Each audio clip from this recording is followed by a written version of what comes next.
नमस्कार दोस्तों, next exam dose में आप सभी का बहुत बहुत स्वागत है। और आज का हमारा टॉपिक रहेगा पादप संरचना। और पादप संरचना के वो महत्वपूर्ण क्वेश्चन होंगे जो कि परीक्षाओं में पूछे गए हैं। और इस पादप संरचना से बनने वाले सभी प्रश्न इसमें शामिल है, जो कि महत्वपूर्ण प्रश्न 55 प्रश्न हैं जो परीक्षाओं में पूछे जाते हैं। और इससे बाहर आपका कोई भी प्रश्न नहीं जाएगा। और अधिकतर प्रश्न वो होंगे जो परीक्षाओं में पूछे जा चुके हैं। आइए देखते हैं इन प्रश्नों को।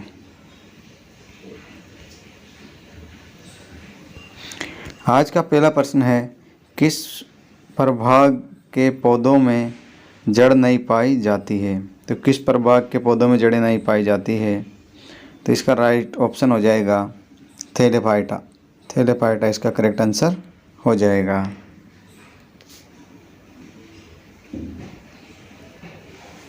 प्रश्न नंबर 2 है, गाजर का खाने योग्य भाग कौन सा है? तो गाजर का खाने योग्य भाग कौन सा होता है? आप भी कमेंट करके ज़रूर बताएं कि आप में कितने प्रश्न सही हुए हैं। तो गाजर का खाने योग्य भाग जड़ हो जाएगा। ऑप्शन 20 का करेक्ट आंसर हो जाएगा। प्रश्न नंबर 3 है, मूली का खाने योग्य भाग कौन सा है? तो मूली का खाने योग्य भाग कौन सा होता है? तो मूली का भी खाने योग्य भाग जड़ ही होता है। ऑप्शन 20 का करेक्ट आंसर हो जाएगा। प्रश्न नंबर 4 है, शलजम का खाने योग्य भाग कौन सा है? तो शलजम का भी खाने योग्य भाग जड़ ही हो जाएगा। ऑप्शन 20 का करेक्ट आंसर हो जाएगा। और ये प्रश्न परीक्षाओं में अक्सर पूछे ही जाते हैं।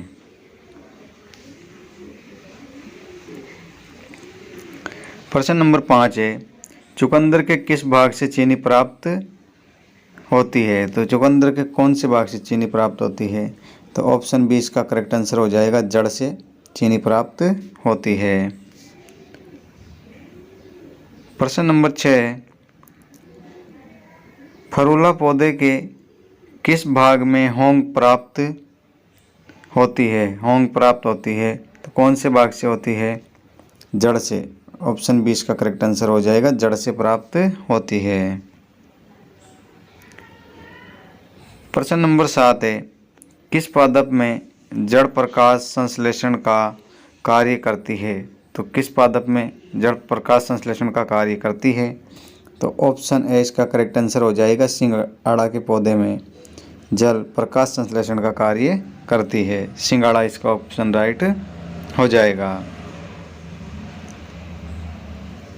प्रश्न नंबर 8 है, कौन से पौधों में जड़ घसन मूल कहलाती है? जड़ घसन मूल कौन से पौधों में कहलाती है? तो मैंग्रोव पौधों में जड़ घसन मूल कहलाती है। ऑप्शन डी इसका राइट आंसर हो जाएगा, मैंग्रोव। प्रश्न नंबर 9 है, किस पौधे के तने की छाल से कुनैन औषधि प्राप्त होती है? तो कुनैन औषधि किस पौधे की छाल से प्राप्त होती है? तो ऑप्शन सी इसका करेक्ट आंसर हो जाएगा, सिनकोना के पौधे से। ऑप्शन सी इसका राइट आंसर हो जाएगा, सिनकोना। प्रश्न नंबर 10 है, हल्दी, अरबी, आलू, अदरक आदि में खाने योग्य भाग है? तो हल्दी, अरबी, आलू, अदरक आदि में खाने योग्य भाग कौन सा होता है? तो ऑप्शन डी करेक्ट आंसर हो जाएगा, तना इनमें खाने योग्य भाग होता है।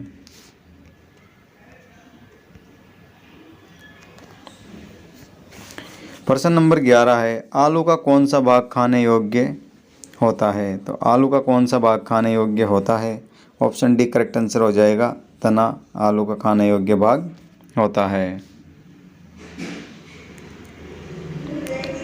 प्रश्न नंबर 12 है, प्याज का खाने योग्य भाग कौन सा है? तो प्याज का खाने योग्य भाग की बात करें तो तना प्याज का खाने योग्य भाग होता है। प्रश्न नंबर 13 है, लहसुन का खाने योग्य भाग है? तो लहसुन का खाने योग्य भाग की बात करें तो तना इसका करेक्ट आंसर हो जाएगा।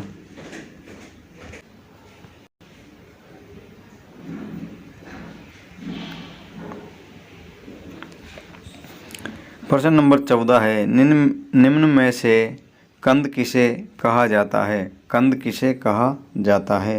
तो आलू को कंद कहा जाता है। ऑप्शन बी इसका करेक्ट आंसर हो जाएगा। प्रश्न नंबर 15 है, पौधे की आयु ज्ञात करने का विज्ञान है। तो पौधे की आयु विज्ञान की कौन सी शाखा में ज्ञात होती है? तो डेंड्रोक्रोनोलॉजी में ज्ञात होती है। ऑप्शन बी इसका करेक्ट आंसर हो जाएगा। प्रश्न नंबर 16 है, झाड़ियों का अध्ययन का विज्ञान है। झाड़ियों का अध्ययन विज्ञान की कौन सी शाखा में होता है? तो ऑप्शन ए करेक्ट आंसर हो जाएगा। डेंड्रोलॉजी में झाड़ियों का अध्ययन होता है। डेंड्रोलॉजी इसका करेक्ट आंसर हो जाएगा। प्रश्न नंबर 17 है, किस पौधे के तने में के रस से साबूदाना तैयार किया जाता है? तो साइकस के पौधे से साबूदाना तैयार किया जाता है। ऑप्शन बी इसका करेक्ट आंसर हो जाएगा। साइकस के पौधे से साबूदाना तैयार किया जाता है। प्रश्न नंबर 18 है, वार्षिक वलय किस पादप के तने पर नहीं पाए जाते हैं? तो वार्षिक वलय किस पादप के तने पर नहीं पाए जाते हैं? तो ऑप्शन ए करेक्ट आंसर हो जाएगा। गन्ने के तने पर वार्षिक वलय नहीं पाए जाते। प्रश्न नंबर 19 है, ऐसे पादप जिनके तने हरे भरे होते हैं वे पादप क्या कहलाते हैं? जिनके तने हरे भरे होते हैं वो पादप क्या कहलाते हैं? शाक कहलाते हैं। शाक, ऑप्शन सी इसका करेक्ट आंसर हो जाएगा। शाक कहलाते हैं।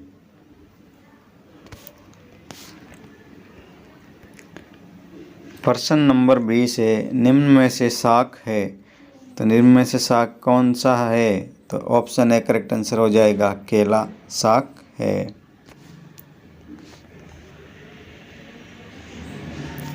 प्रश्न नंबर 21 है, पर्णहरित में पाए जाने वाला धातु है। तो पर्णहरित में कौन सी धातु पाई जाती है? तो magnesium. Option C correct answer हो जाएगा। मैग्नीशियम पाई जाती है। प्रश्न नंबर 22 है, पर्ण में रंध्र के चारों ओर कितनी द्वार कोशिकाएं पाई जाती है? पर्ण में रंध्र के चारों ओर कितनी द्वार कोशिकाएं पाई जाती है? तो ऑप्शन डी इसका करेक्ट आंसर हो जाएगा। 2 द्वार कोशिकाएं पाई जाती है। ऑप्शन डी करेक्ट आंसर हो जाएगा। प्रश्न नंबर 23 है, वह पर्ण जिसमें कायिक जनन की क्षमता होती है। वह पर्ण जिसमें कायिक जनन की क्षमता होती क्या कहलाता है? ब्रायोफिल्लम। ऑप्शन सी करेक्ट आंसर हो जाएगा। ब्रायोफिल्लम कहलाता है।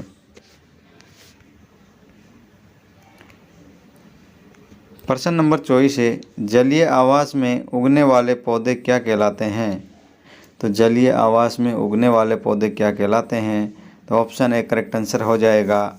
हाइड्रोफाइट। हाइड्रोफाइट कहलाते हैं। ऑप्शन ए इसका करेक्ट आंसर हो जाएगा। हाइड्रोफाइट। प्रश्न नंबर 25 है, पत्ती में पीले धब्बे किसकी कमी के कारण बनते हैं? तो पत्ती में पीले धब्बे किसकी कमी के कारण बनते हैं? तो ऑप्शन डी इसका राइट आंसर हो जाएगा। मैग्नीशियम की कमी के कारण पत्ती में पीले धब्बे बनते हैं। प्रश्न नंबर 26 है, सबसे बड़ी पत्ती का उदाहरण है। तो सबसे बड़ी पत्ती की बात करें तो विक्टोरिया लिली। विक्टोरिया लिली इसका करेक्ट आंसर हो जाएगा।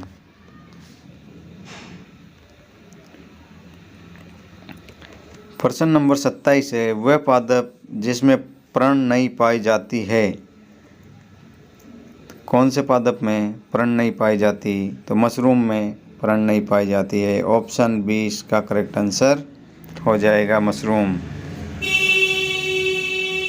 प्रश्न नंबर 28 है, पृष्ठधारी पर्ण किस पादप में पाई जाती है? तो पृष्ठधारी पर्ण किस पादप में पाई जाती है? तो ऑप्शन बी करेक्ट आंसर हो जाएगा। जेट्रोपा पादप में। जेट्रोपा पादप इसका करेक्ट आंसर हो जाएगा। प्रश्न नंबर है 29, पौधे के जीवन चक्र में सबसे महत्वपूर्ण है? तो पौधे के जीवन चक्र में सबसे महत्वपूर्ण क्या है? तो पुष्प इसमें सबसे महत्वपूर्ण होते हैं। प्रश्न नंबर 30 है, पुष्प के अध्ययन का विज्ञान है। पुष्प का अध्ययन विज्ञान कौन सी शाखा में किया जाता है? तो anthology, option A correct answer हो जाएगा। एंथोलॉजी में पुष्पों का अध्ययन किया जाता है। प्रश्न नंबर 31 है, पुष्प का नर जननांग किसे कहते हैं? तो पुष्प का नर जननांग किसे कहते हैं? तो ऑप्शन बी करेक्ट आंसर हो जाएगा। पुमंग को नर जननांग कहते हैं। प्रश्न नंबर 32 है, पुष्प का मादा जननांग किसे कहा जाता है? तो ऑप्शन ए करेक्ट आंसर हो जाएगा। जायांग को मादा जननांग कहा जाता है। ऑप्शन ए इसका करेक्ट आंसर हो जाएगा। प्रश्न नंबर 33 है, सबसे बड़ा पुष्प का उदाहरण है। तो सबसे बड़ा पुष्प किसका होता है? ऑप्शन डी इसका करेक्ट आंसर हो जाएगा। रेपलेशिया, रेपलेशिया का पुष्प सबसे बड़ा होता है। प्रश्न नंबर 34 है, सबसे छोटे पुष्प का उदाहरण है। तो सबसे छोटा पुष्प ऑप्शन ए करेक्ट आंसर हो जाएगा। वुल्फिया पादप का पुष्प सबसे छोटा होता है। प्रश्न नंबर 35 है, फूल गोभी का खाने योग्य भाग कौन सा है? तो फूल गोभी का खाने योग्य भाग की बात करें तो ऑप्शन बी करेक्ट आंसर हो जाएगा। पुष्पक्रम, पुष्पक्रम फूल गोभी का खाने योग्य भाग होता है। प्रश्न नंबर 36 है, लौंग पौधे के किस भाग से प्राप्त होती है? तो लौंग पौधे के किस भाग से प्राप्त होती है? तो ऑप्शन बी करेक्ट आंसर हो जाएगा। पुष्पकलिका से, पुष्पकलिका से प्राप्त होती है। प्रश्न नंबर 37 है, केसर पादप के किस भाग से प्राप्त होती है? तो केसर पादप के वर्तिका भाग से प्राप्त होती है। ऑप्शन बी इसका करेक्ट आंसर हो जाएगा। वर्तिका भाग से प्राप्त होती है। प्रश्न नंबर 38 है, फलों के अध्ययन का विज्ञान है। तो फलों का अध्ययन विज्ञान की कौन सी शाखा में किया जाता है? तो ऑप्शन सी इसका करेक्ट आंसर हो जाएगा। पोमोलॉजी में फलों का अध्ययन किया जाता है। प्रश्न नंबर 39 है, निम्न में बड़ा फल है। निम्न में बड़ा फल है। तो सबसे बड़ा फल की बात करें तो कटहल बड़ा फल होता है। प्रश्न नंबर 40 है, सेब का खाने योग्य भाग है। तो सेब का खाने योग्य भाग कौन सा है? ऑप्शन सी इसका करेक्ट आंसर हो जाएगा। पुष्पासन सेब का खाने योग्य भाग होता है। प्रश्न नंबर 41 है, अनानास का खाने योग्य भाग है। अनानास का खाने योग्य भाग की बात करें तो ऑप्शन बी इसका करेक्ट आंसर हो जाएगा। परिदल पुंज, ऑप्शन बी इसका करेक्ट आंसर हो जाएगा। परिदल पुंज।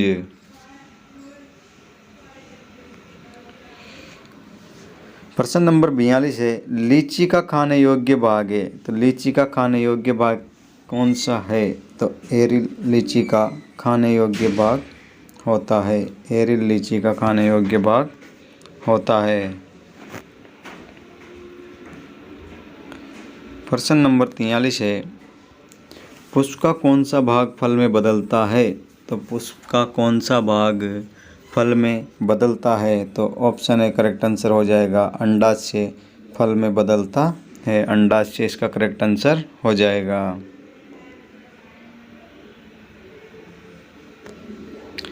प्रश्न नंबर 44 है, निम्न में असत्य फल का उदाहरण है। तो निम्न में से असत्य फल का उदाहरण है। ऑप्शन सी सेब असत्य फल का उदाहरण है।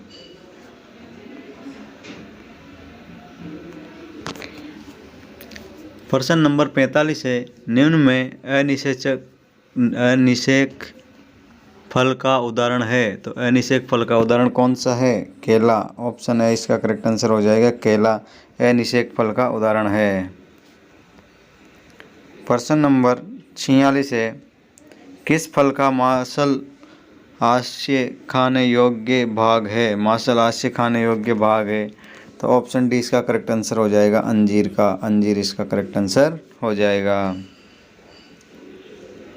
प्रश्न नंबर 47 है, निम्न में से जमीन में आने वाला फल है, जमीन में आने वाला फल है, तो ऑप्शन सी करेक्ट आंसर हो जाएगा मूंगफली, जमीन में आने वाला फल होता है।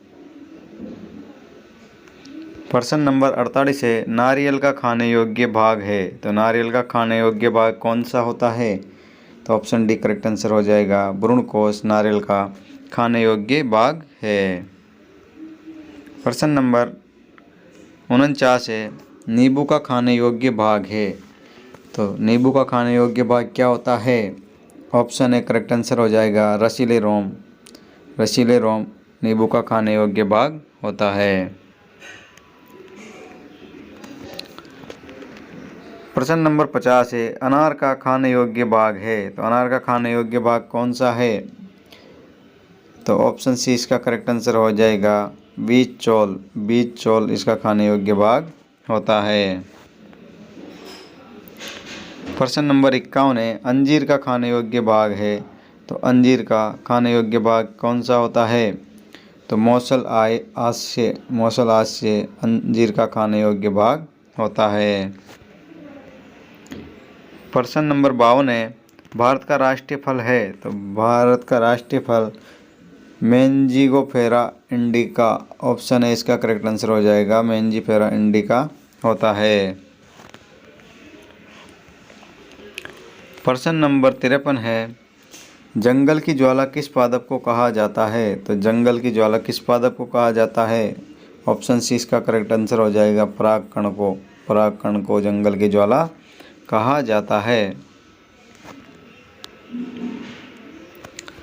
प्रश्न नंबर 54 है, निषेचन उपरांत पुष्प का कौन सा भाग बीज में बदलता है, तो निषेचन के उपरांत पुष्प का कौन सा भाग बीज में बदलता है, तो केश या पिस्टुला, ऑप्शन बी इसका करेक्ट आंसर हो जाएगा केश या पिस्टुला बीज में बदलता है। प्रश्न नंबर 55 है, बीजों के अध्ययन का विज्ञान है, तो बीजों का अध्ययन विज्ञान की कौन सी शाखा में होता है, तो स्पर्मालॉजी, स्पर्मालॉजी में इसका अध्ययन होता है। प्रश्न नंबर 56 और आज का लास्ट प्रश्न है, सबसे छोटा बीज का उदाहरण है, तो सबसे छोटा बीज किसका होता है, तो ऑप्शन बी करेक्ट आंसर हो जाएगा, ऑप्शन बी इसका करेक्ट आंसर हो जाएगा आर्किड का बीज सबसे छोटा होता है।